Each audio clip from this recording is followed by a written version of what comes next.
Hello, everyone. Great to be back with you for another episode of Palestine This Week with me, Naseem Ahmed, and my regular guest, Mouin Rabbani. Mouin, as usual, it's a pleasure to be with you. And a real pleasure to be with you again, Naseem. Thank you. So, Mouin, we will speak about some of the main topics in the region, beginning with the Gaza Strip. There was an announcement, or there was a statement by the Omani foreign minister in a conference in Bahrain, where he said that Israel is the main source of instability in the region and not Iran. So I want to unpack that a bit as well with you. Mhm. We'll also speak about the Sde Teiman, I would say, scandal, where now soldiers are coming out, soldiers who raped Palestinians, are now claiming to be the real victims and not the victim himself, who had to undergo something like 20 different operations from the rape from Sde Teiman. So we'll talk about that as well. Hillary Clinton, again, demonstrating delusional cognitive dissonance, I should say, based on what she said about why there's a rise in pro-Palestinian activism in the US. So there is that and many other topics. But I want to begin with um, something, I mean, following from last week, we had a conversation about the headline of last week's episode, which was Lawlessness Without Limits, Israel's Parallel World Order. Yes. And immediately after, the Washington Post published an article on basically classified documents showing that they are sitting on dozens, hundreds of violations of human rights law by the Israelis. And it doesn't seem like they will ever actually process those reports. And the report goes on to describe how there's this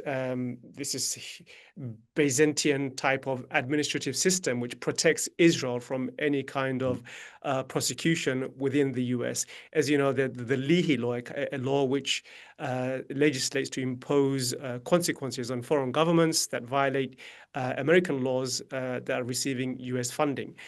Israel, of course, is doing that in many ways.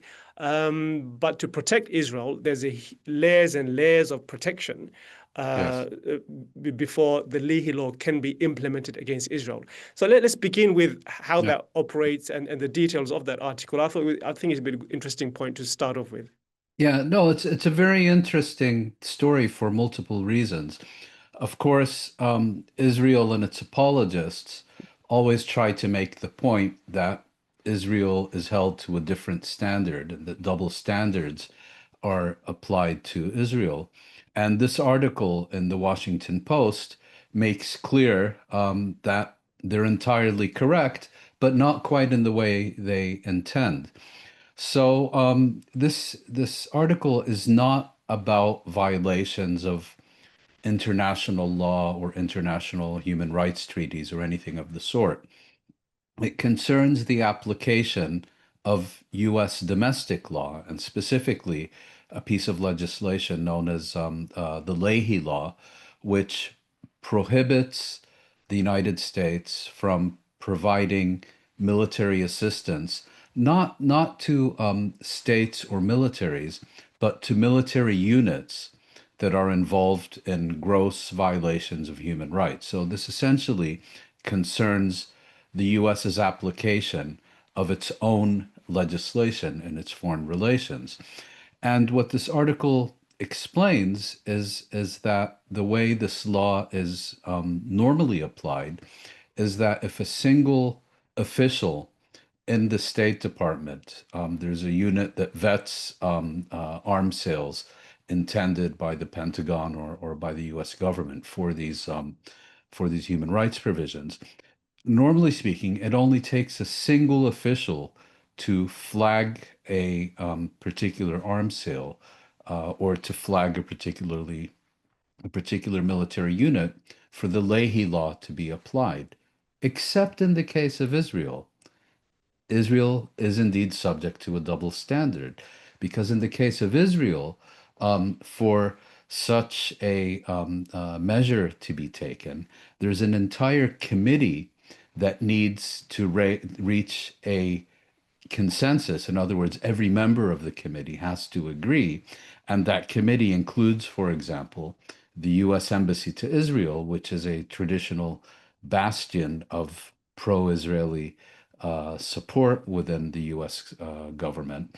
It includes the Bureau of Near Eastern Affairs and the State Department, another department that is well known for prioritizing Israeli interests over those whose human rights Israel systematically abuses.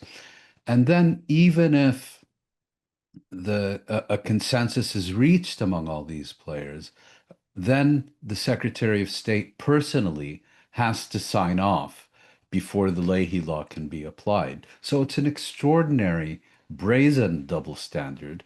But as with all the double standards regarding Israel that we've been discussing for so long, they're applied for precisely the opposite motivations and objectives than those claimed by Israel and its apologists. It's to ensure Israel is not held accountable. The double standards are applied to ensure that Israel can continue to act with total impunity and violate Palestinian rights at will. And what this article also makes clear is that there were literally hundreds of gross human rights violations that were flagged within the State Department as violations of the Leahy Law, meaning that the Israeli military units responsible should have been deprived of military support, but that in not a single case was the law actually applied because of this Byzantine structure, as you know, which is designed to make it impossible to apply U.S. law to U.S. Foreign relations. I think there was one case in which an intention was announced to apply the law, but then it was withdrawn. And the other extraordinary thing also about this article is it makes clear that the law is not just used to ensure Israeli impunity in violating the human rights of Palestinians. Um, it, this double standard was also applied to ensure that Israel can murder U.S. citizens and not pay any consequences, because it gives the example of a elderly Palestinian American who was seized off a road by an Israeli military unit, bound and gagged, and left on the side of the road to die. And this was not considered a problem by the U.S. To the contrary, military aid kept flowing to the specific unit that was responsible for the murder of a U.S. citizen. And typically, if an issue is raised, the Israelis will say, we're investigating. Half the time they undertake no such investigation. And when they do undertake an investigation, it's just a whitewash. And the U.S. considers this sufficient justification for not only systematic Israeli human rights violations, including now genocide, but also for the murder of U.S. citizens by its favored foreign state. Yeah, I mean, it kind of reminded me of, I mean, it's like giving the fox a veto over whether it's permitted to go into the hen house or not. That's what it's reminded me of, Yes, reading very that well article, put. because Mm, mm. the three agencies or entities that are given a veto power over whether Leahy law should be applied is the U.S. Embassy in Jerusalem, which is a staunch pro-Israeli entity. Then you have the Bureau of Near East Affairs, and also even the Israeli government. The Israeli government gets to have a say over whether this a Yes, particular yes, I investigation, due left that diligence, out. Yeah, yeah, whether the due diligence that was being carried out by US is legitimate or not. So, I mean, it's again, I think the fox and the chicken house is a perfect example of that. Um, yes, I think the same thing kind of exists in our next topic, which is, I guess, the US seeking UN approval for Gaza security forces. So, in the sense that here there is a Gaza and the West Bank seems to exist in a legal black hole. Of course, there are international laws that should be implemented. There are dozens of UN resolutions that exist relating to Israel's occupation from the ICJ and, of course, Security Council as well. despite all that, the US is now seeking UN approval for the second phase of its ceasefire deal. There are a number of concerns over that. It mentions, for example, that there is a number of concerns. But what do you think? But yeah, one of the things he mentions is the comprehensive plan. I think the word comprehensive plan appears several times in the document, and when you read it, it doesn't read anything like a comprehensive plan. There's no mention of Israel's occupation. There's no mention of Palestinian statehood, and of course, Palestinians are not involved in developing this so-called comprehensive plan. So what are your main concerns, having read this document, which will be now passed to UN Security Council members? What are the key, Yeah. key highlights of that? Well, so many key points, and this is another example where Israel and its flunkies like to constantly whine and complain. You know, the UN is against us. It's an anti-Semitic institution. It's always blood libel this and blood libel that. And then you look at the record, the one state that has never been sanctioned or held to account for its egregious human rights violations by the United Nations is Israel. Iran, Sudan, Syria, North Korea, any number of other countries that have behaved similarly to Israel, or even much less than Israel, get sanctions slapped on by the United Nations, get held accountable. Their veil of impunity is lifted. But in Israel's case, never. There has never been a single United Nations sanction imposed against Israel. And that, of course, is absolutely not a reflection of what Israel does. If one looks, for example, at all the reports emanating from the various human rights bodies of the United Nations. Compare, for example, also the manner in which the UN's senior official, its Secretary General, Antonio Guterres, has responded and commented upon the war launched by one of the most powerful UN members, Russia, a permanent member of the Security Council, or more recently, the systematic atrocities being conducted by the Rapid Support Force in Sudan, and compare that to Israel. There is no comparison. It's completely lacking the bold, forthright, explicit finger pointing, condemnation, demands for accountability, and so on. It was only quite recently that Guterres began to kind of speak more openly, even though in his case, you know, there was a whole campaign launched against him by Israel, demands for his resignation, denunciation of him in the most crude and vulgar terms, and so on. But you know, he was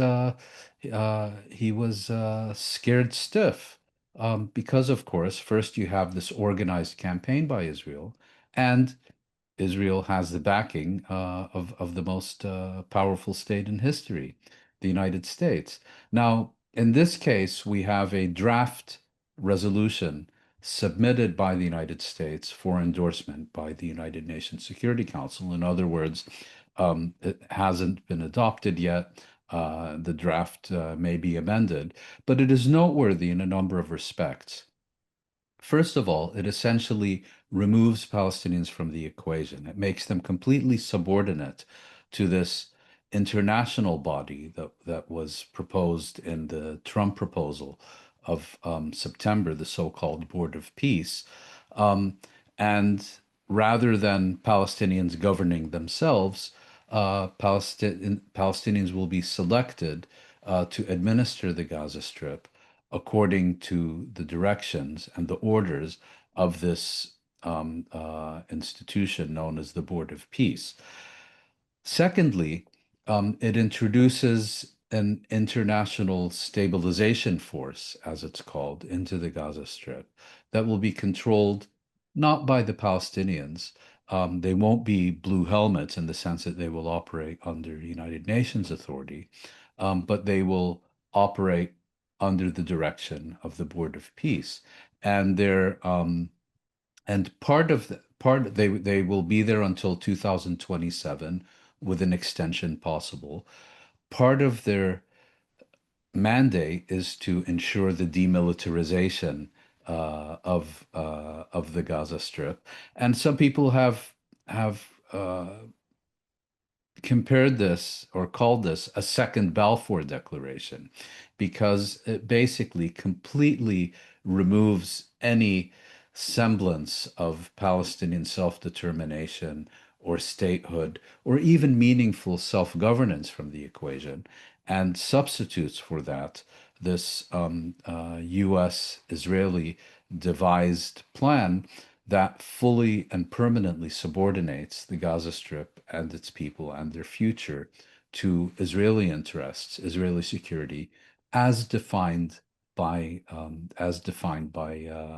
Israel. Now, the issue here is that governments that the U.S. had approached to fund the reconstruction of the Gaza Strip, to send troops to the Gaza Strip, had insisted on there being a UN mandate for their activity, and have also said that they are not prepared to go into the Gaza Strip to get into an armed conflict with Hamas, and also that they won't accept this other proposal that's being put forward, I think most prominently by Trump's son-in-law, Jared Kushner, to limit reconstruction to that half of the Gaza Strip that is now under direct military occupation.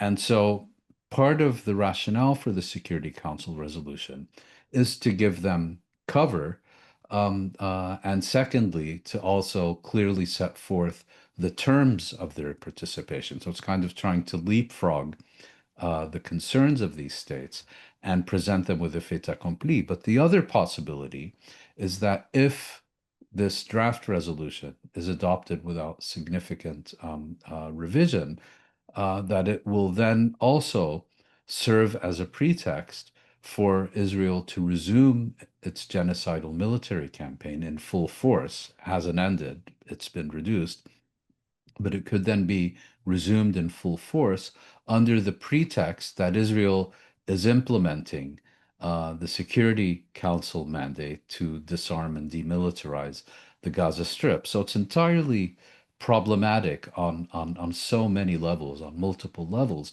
And of course, it makes absolutely no reference to Palestinian inalienable Palestinian national rights, political rights, self-determination, statehood. That's just all. That's just all swept aside. The only mention of the Palestinian Authority is that it will be allowed to play a role in the Gaza Strip, subject to the determination of the Board of Peace that it is ready to do so. In other words, never. And I guess if Israel gets a veto on more or less Yes. every single decision that will be made, why do you think in this case, though, Washington is going via the United Nations? Why is it seeking a UN resolution? Because it's done so much in Gaza. For example, look at GHF.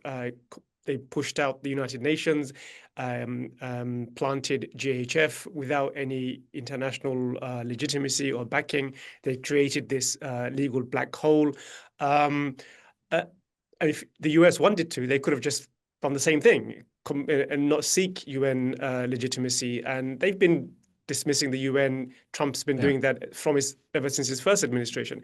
So why, in this instance, do you think it's seeking UN resolution, given Russia and China most likely will probably veto the current version of the proposal?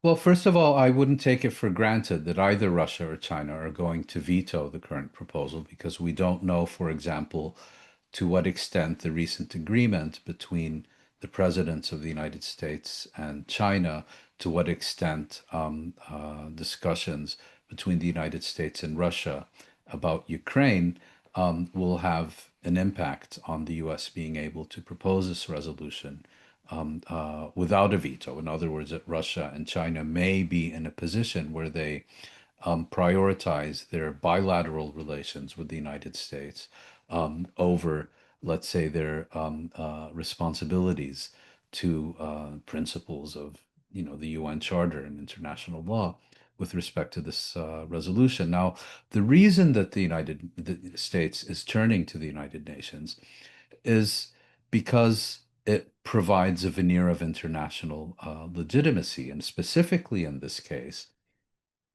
again, the Arabs and Muslim states that are being asked to fund and provide manpower for the implementation of the Trump proposal have said that they require an international mandate to play this role. Of course, what they had in mind was something very different. An international mandate to demand Israeli withdrawal from the Gaza Strip, an international mandate to confirm that Palestinian governance is something to be determined by Palestinians, an international mandate to reaffirm that the West Bank and the Gaza Strip, including East Jerusalem, are one indivisible territorial unit, and an international mandate confirming that the occupation must end and that Palestinians must exercise their right to self-determination in a Palestinian state. But this is a way to kind of leapfrog all this. And more broadly, we see the United States increasingly resorting to the United Nations Security Council in order, let's say, to find alternatives to what is already established. We saw this, for example, very clearly in its recent resolution on the Western Sahara. Now, the Sahrawis, the people of the Western Sahara, according to a International Court of Justice ruling from decades ago, have the inalienable right to self-determination. It has also been the case for decades that there should be a referendum in the Western Sahara to determine how this right of self-determination is going to be expressed. Is it going to be through independence and statehood, through some kind of association with Morocco or something else? And you've had a longstanding mission based in Western Sahara, MINURSO, whose formal mandate is to ensure that this referendum, which has been obstructed by Morocco for decades, actually takes place.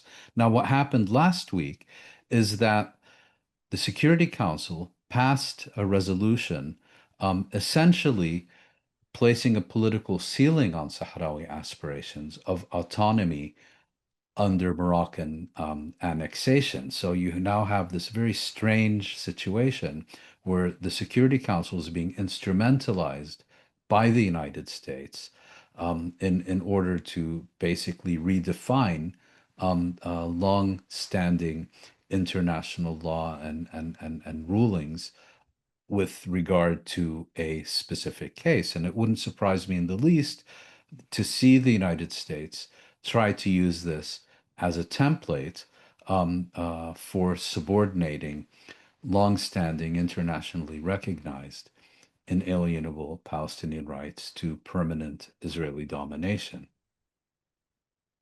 Yes, and you mentioned Arab countries demanding a UN resolution to give it this veneer of legitimacy.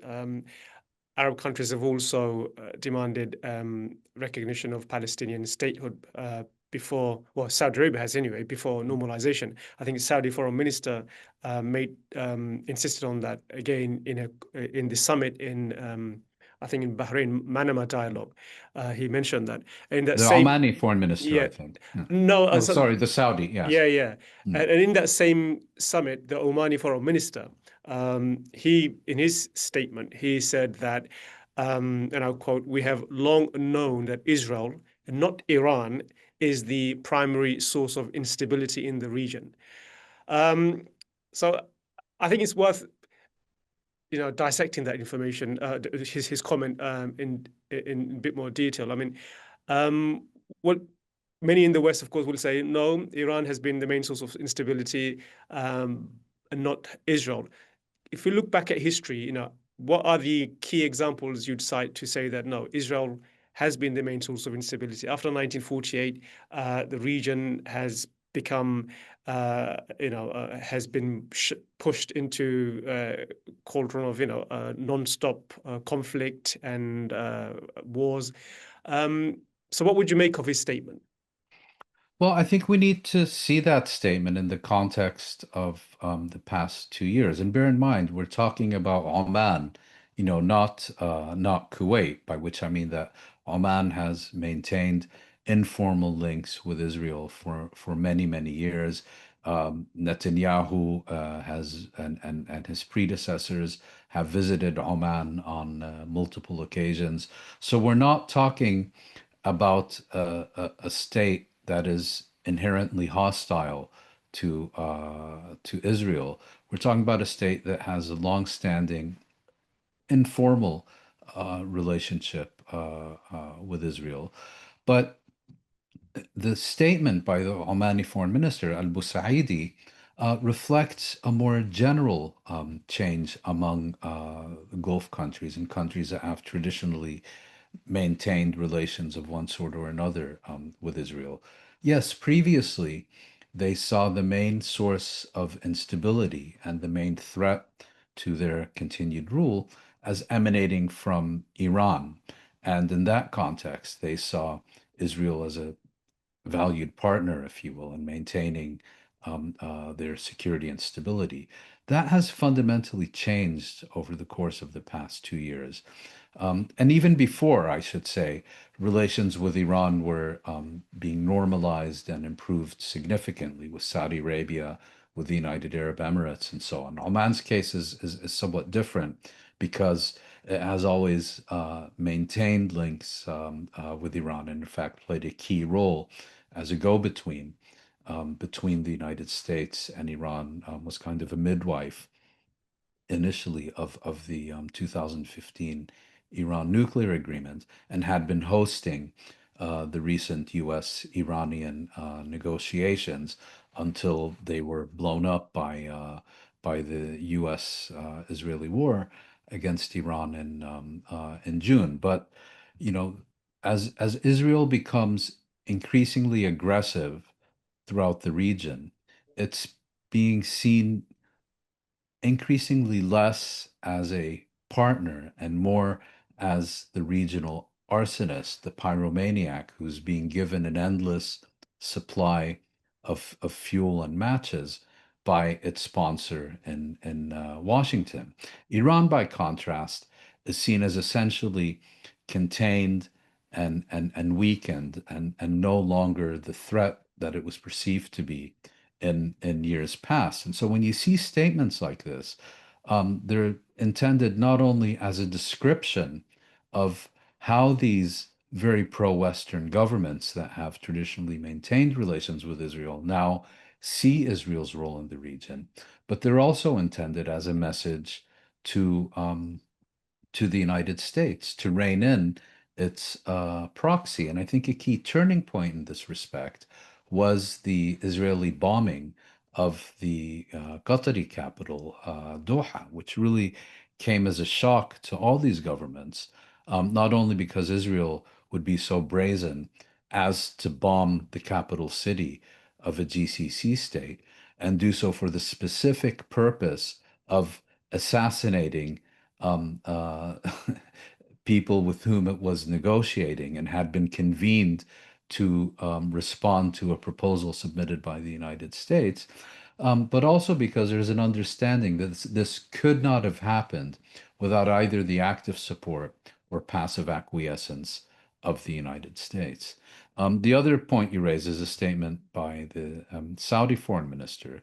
And I think, in view of the Gaza genocide and an understanding that Israel simply has an insatiable appetite for Palestinian land and lives, the Saudis rather, are apparently not inclined to fall into the same trap that the United Arab Emirates fell into, which is to formalize diplomatic relations with Israel, have a very public partnership with Israel, claim that this was all done to prevent Israeli annexation of the West Bank, and then basically to pretend nothing happened as the Gaza genocide is taking place, as Israel is gobbling up the West Bank, one part after another, while launching daily pogroms and so on. And the Saudis basically feel the need, also very much in view of their domestic public opinion, to ensure that they are not similarly embarrassed, if you will, and become kind of a lightning rod for regional criticism. Yeah, which makes me kind of hopeful that the draft statement to the UN probably will be amended. I mean, I'm not going to hold my It's breath, quite but possible, yeah, but far from certain. Yeah. yeah. Um, let's turn our attention to the big story in Israel, not here, anywhere else, but in Israel, to do with the rape case in Sde Teiman. So, I don't, viewers, you would have seen Israeli soldiers in covered in mask, well, wearing a mask, giving a press statement where they are claiming to be victims. These are the soldiers who raped a Palestinian detainee many months back. This detainee has now been released. He was released 3 weeks ago without being charged or tried. And the detainee, whose identity has not been disclosed yet, he underwent 20 surgical operations following the rape in Sde Teiman detention center. So there's a huge row over this in Israel after Major General Yifat Tomar Yerushalmi. She released the video, and now she's been interrogated for releasing the video, for giving Israel a bad name, not because the investigation really isn't over the fact that Israeli soldiers carried out mass rape in Sde Teiman detention center, but the fact that the video was actually released. So that's the scandal in Israel. And again, I mean, it kind of demonstrates the kind of sickness that's now taken root within Israeli society. We've spoken about that before. But what have you made of this row inside Israel over the past week Yeah. about Well, Sde Teiman? yes. I mean, first we need to understand what happened and why. The woman in question, Yerushalayim, I think Yeah. is her name.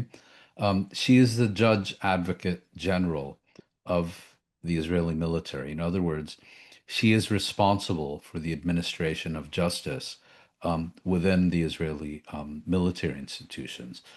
And for 2 years, she has essentially ensured that Israeli soldiers who are participating in a live stream genocide and committing one depraved war crime after the other, crime against humanity, and participating in genocide are not held accountable for their actions. But now she has released this video, and the question is why? Well, the answer is quite simple. That her concern was that if this video made it into the public domain, that she could then be in hot water with the International Criminal Court, and others would be in hot water with the International Criminal Court, because it would serve as proof positive that the Israeli justice system is not making any serious effort to hold Israelis responsible for egregious human rights violations to account. And the principle on which the ICC operates is that its machinery only kicks into motion against suspects when national courts fail to undertake any action. So she was in possession of this Evidence. of this evidence, as you may recall, last year when she tried to indict 5 Israeli soldiers for this act. There were massive right to rape marches in Israel. Even members of parliament and so on participated in riots that stormed the prison Sde Teiman where these rapes are taking place, in order to basically carry the criminals on their shoulders as a national heroes and all the rest of it. There were other right to rape marches in Israel, and you had very prominent commentators on Israeli television and the media, basically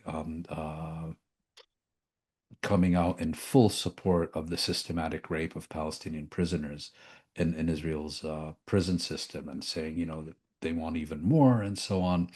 Um, and so she was in a tight spot regarding her own position and her responsibility, if you will, to ensure Israeli impunity from international accountability. And it's in this context, um, given the refusal of the government to allow her to do her job and to prosecute these five individuals, so that Israel could then pretend the problem here is just a bad apple here and there, but the fruit basket is delicious. Was not permitted to do her job, and in that context, released the video, basically hoping to leave the government with no choice, um, but to allow her to proceed with this case. All hell broke loose because, as you said, Israel is so far gone that the only crime they were able to register was the unauthorized leaking of video footage of an organized rape of a Palestinian prisoner by the Israeli security forces. They can, no longer. Well, I was about to say they can no longer pretend it never happened, as they had been saying for over a year. But even when faced with this evidence, you still see them saying, But they are pretending. I mean, sorry, just to "Yeah, cut in, the yeah, BBC please, and so many other news agencies, they are pretending it's not happening. The way they're reporting this is that the row is over the release of the footage yes, without any description of what this yes, footage is. What is this footage about? They're yeah, completely ignoring the yes, substance of the crime. yeah," And because it never happened. Yeah, yeah, and yeah, I'm finding the yeah, coverage really, yeah. really, shocking and not Yes. surprised, but yeah, it's, So the footage was leaked. The hunt was on for the person who leaked it, and when it became apparent that she was the one responsible, she disappeared. She left a suicide note, and then they found her, uh, but they haven't been able to find her phone. There's a strong suggestion that she threw it into the sea or something so that it could not be used as evidence against her. But here, basically, you have two very different scandals.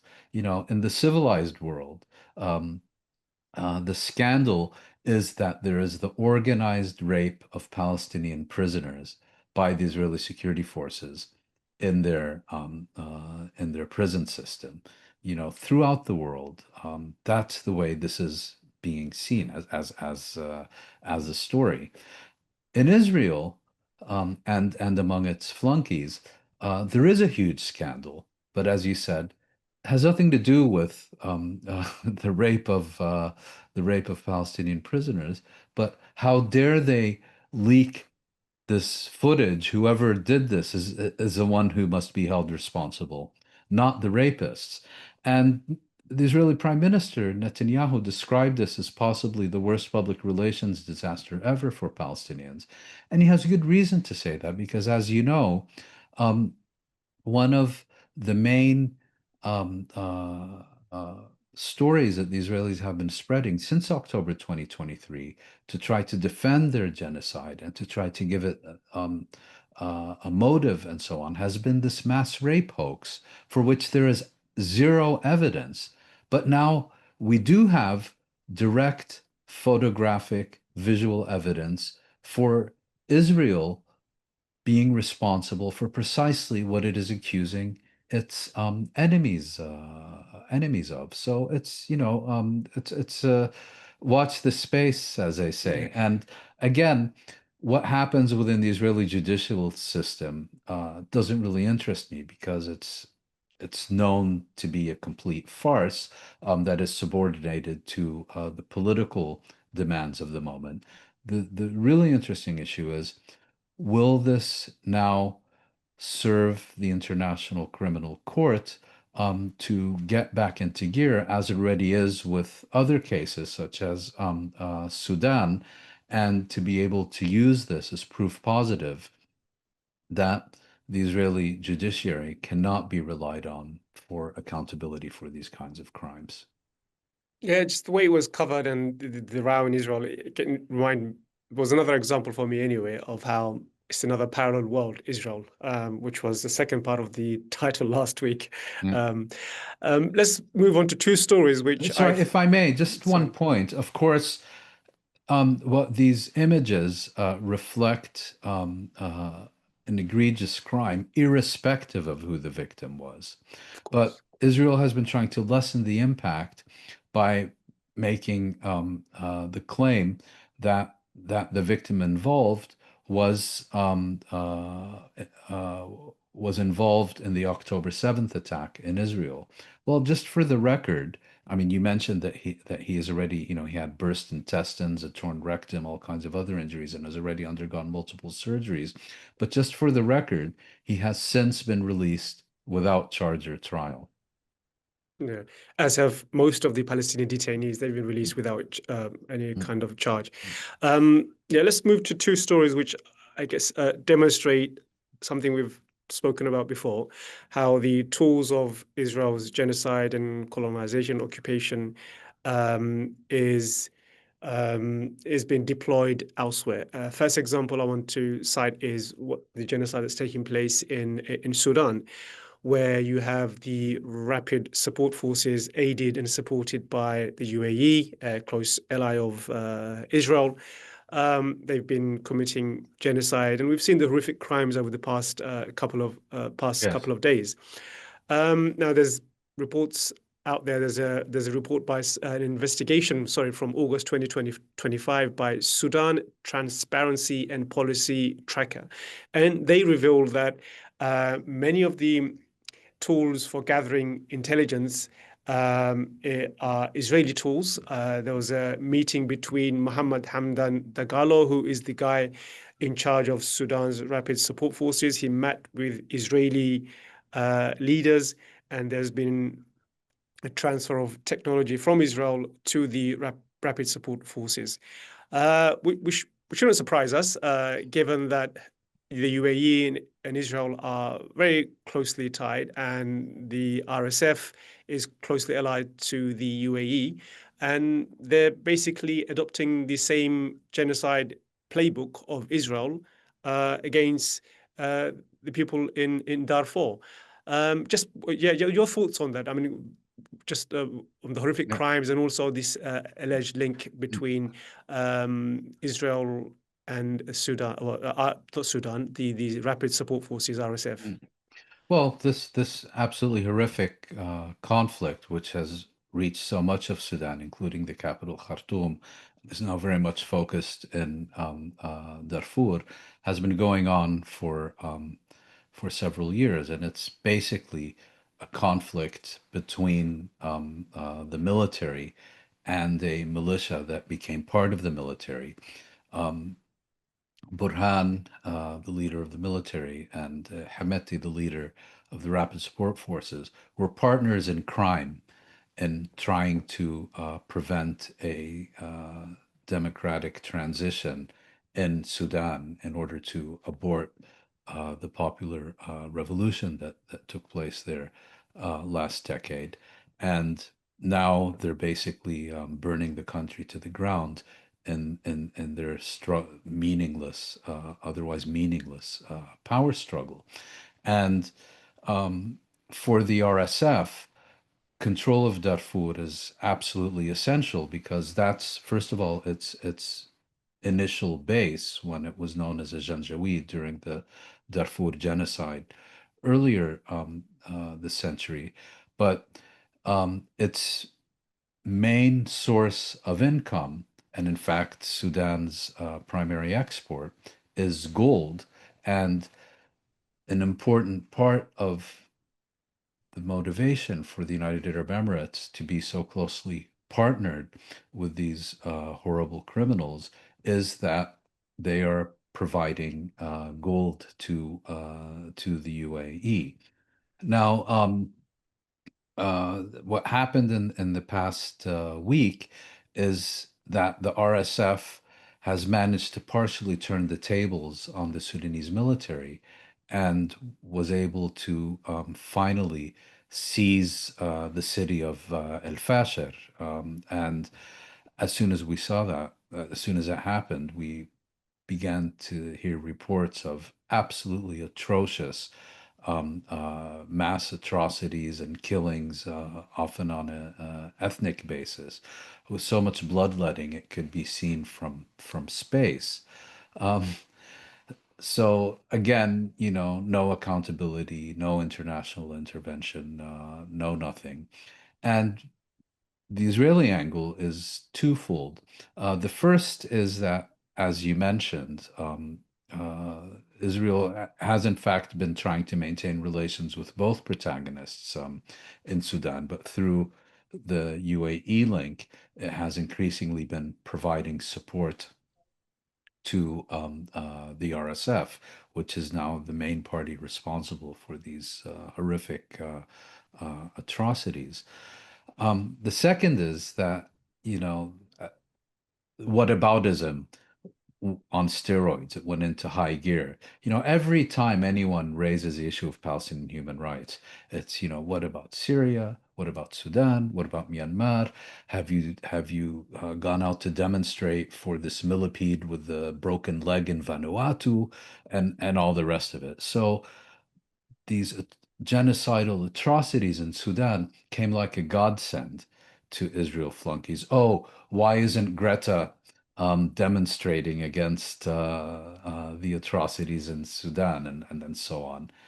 As if somehow the U.S. is providing tens of billions of dollars worth of weapons to either party in Sudan. But, it's very reminiscent of the It was 1980s. sorry, Mm. it was telling watching, as you said, Israeli flunkies who have been defending Israel throughout the genocide, the same ones who have been appearing on social media and X and elsewhere, defending the RSF genocide I was about to get to that. Yeah. in Sudan. It's just quite Yeah. extraordinary. Yeah, it's very reminiscent of the 1980s, where if you so much as uttered a peep against apartheid in South Africa, you would get a whole litany of human rights abuses elsewhere on the African continent. Said, if you really cared, um, you would be demonstrating against Idi Amin or King Hassan of Morocco or whatever, anything but the issue at hand. And that's been the Israeli playbook for generations. And here it went into overdrive because you have a situation of genocidal violence in Sudan, and it's the perfect way to divert and deflect from the Gaza genocide. Only problem is Israel is involved in both. It is the direct perpetrator of the Gaza genocide, and it is implicated in the genocidal RSF campaign in Darfur for the reasons that you mentioned. So flip the script.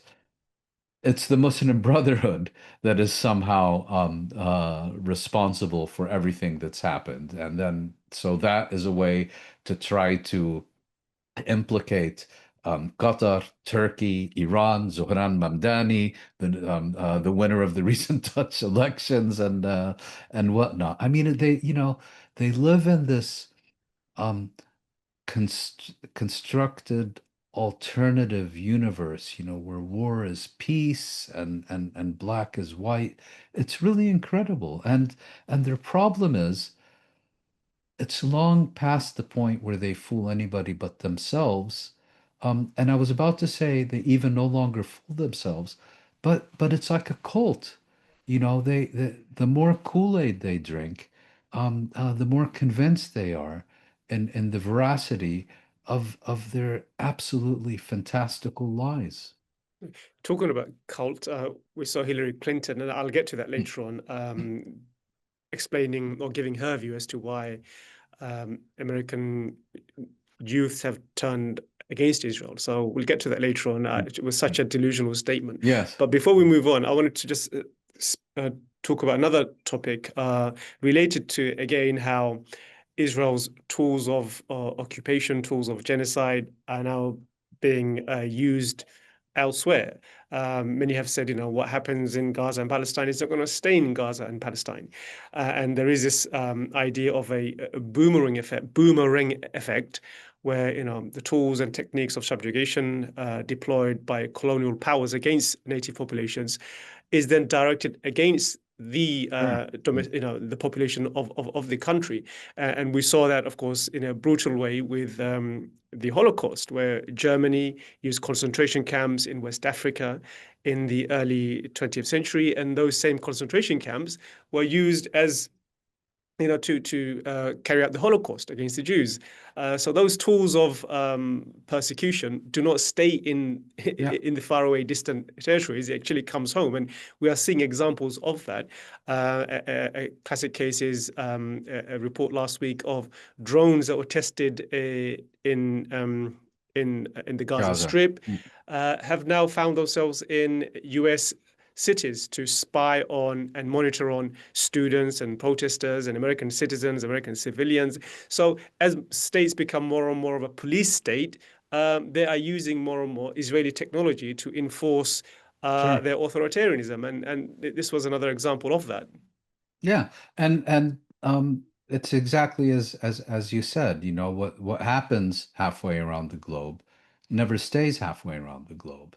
And the concentration camps and that were built in Germany during the Second World War had two, and the Nuremberg laws before that and so on. I mean, they used the concentration camps established by the British during the Boer War in South Africa as kind of a template.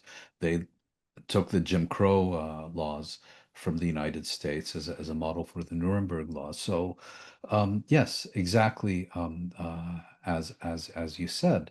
And this also has a direct precedent in the United States, namely the Iraq War and all the surplus military equipment that was given by the military to police forces around the country, and without which it's quite difficult to understand the militarization of US policing and the skyrocketing death toll over the past 2 decades. But here, you have a situation where um, the United States is applying battlefield tested, to use that perverse phrase, equipment and tactics, not from its own experience abroad, but from Israel in the Gaza in the Gaza genocide, and it's now being used by various agencies in the United States, ICE, law enforcement, and so on, also to police activists.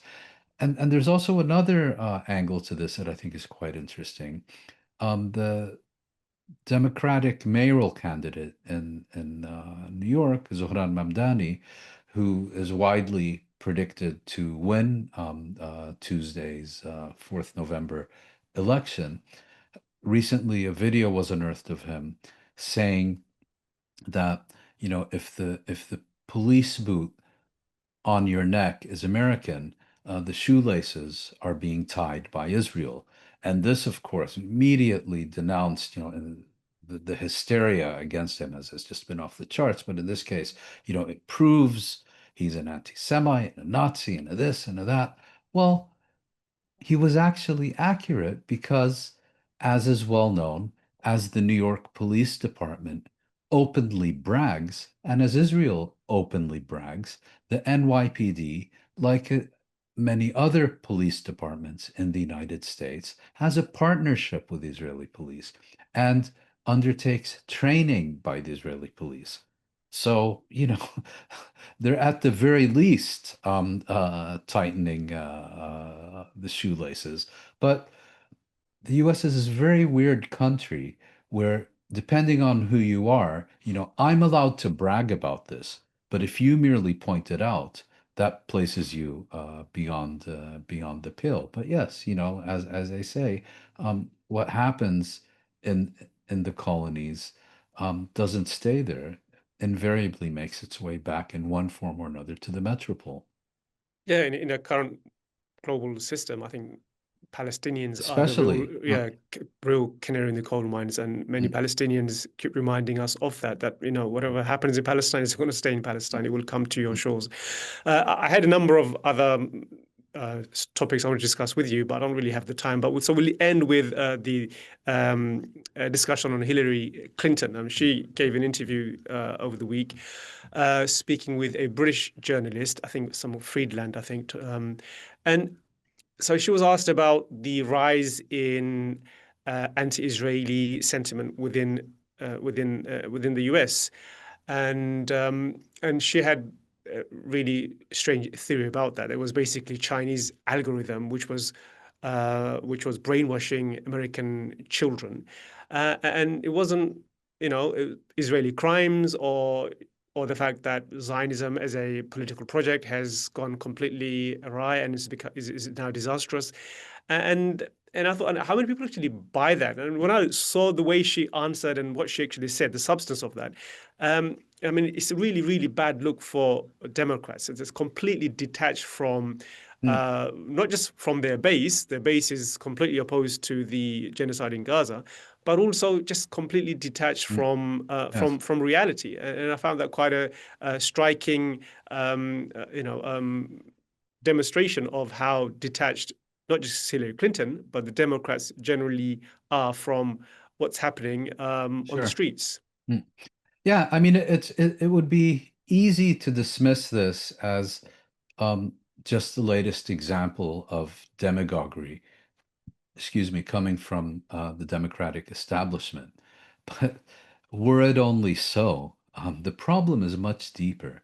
You're dealing with a prominent representative of a political class, and particularly of the Democratic establishment, who are not so much engaging in demagoguery, but from their perspective, the idea that anyone can think Israel is less than perfect is not something that they are capable of accepting. So when they see all of their so many of their own constituents expressing views that are hostile to Israel, that are supportive of Palestinian rights, that are denouncing Israeli policy and genocide. They can't make sense of it. They can't make sense of it. And they genuinely believe, okay, that the reason has nothing to do with Israel, what Israel is and what Israel does. Okay. It has nothing to do with these constituents um, basically applying a basic standard of decency to Israel that they would apply to anyone else. No, there must be an external agent that is responsible for this. So early on, you had Nancy Pelosi saying all the campus protests were being funded or orchestrated, I can't remember which, by the Chinese Communist Party. More recently, you may recall who made the statement that it was all Iranian and Qatari funding Yeah. that was I'm trying to remember. It was also some prominent Democrat, I believe, who made this argument that it was Iranian and Qatari funding that was responsible for the opposition to Israel. And now you have Hillary Clinton saying, "Oh, and it was Van Jones, where Oh, he right. was Okay. Yeah. mocking the slaughter of tens of thousands of Palestinian children." And basically saying the reason people are opposed to this is because of funding by Iran and Qatar. Iran, that very well-known political donor in the United States. And now you have Hillary Clinton saying it's the Chinese manipulation of the algorithm on TikTok that is the reason that so many people are appalled by Israel's years-long atrocity against the Palestinians in Gaza Strip. And I don't think she's just engaging in demagoguery. I think from her perspective, she's genuinely unable to comprehend that anyone would ever oppose anything about Israel for any reason that is even remotely legitimate. There has to be some conspiracy that is responsible for this, some nefarious actor that is playing with the minds of these people. That's how I understand her statement, and it's also, I think, representative of her peers of her generation, and is of course changing. We'll see that presumably in New York. Um, but this kind of attitude, this total contempt for one's own constituents, I think also explains, why the Democratic Party, despite Trump's collapsing popularity, is even less well liked than he is. It's a bankrupt, sclerotic establishment that has nothing to offer its constituents except hopelessness. Yeah, you mentioned contempt for their own supporters. I mean, it was Nancy Pelosi who said, and I'm paraphrasing, that even if the US goes bankrupt, our support for Israel will remain Yes. unquestioned. We will continue supporting Israel. Mm. That's the kind Yeah. of statement that she Yeah. made. And give her credit for being sincere. She wasn't just playing to the gallery. In her heart, in the marrow of her bones, not only does she genuinely believe that, but will move heaven and on heaven and earth to ensure that that is indeed the case. Yeah, and I think Clinton, her statement, and many others like her, I think what they've done, the way I look at this is that they've turned Israel or raised Israel to the level of a deity, and insisting on its preservation has Golden become calf. a Yeah. religious doctrine. And when an idea reaches this level of a blind devotion, anything is permitted, including Yeah. genocide, Yeah. including loyalty to a foreign state above the Mm. duties to your own constituencies. So you see that with Yeah. Pelosi, Yeah. with And they represent the past. They no longer represent the future. yeah, and let's see, let's hope that's the case, and the rewards are indicative of that tomorrow. Well, not, yeah, Mm. Wednesday when the results come out in New York. Mm. Mm. Okay, Moin, as always, a pleasure to speak with you. Thank you. Thank you for joining us. See you next week for another episode of Palestine This Week. Bye bye.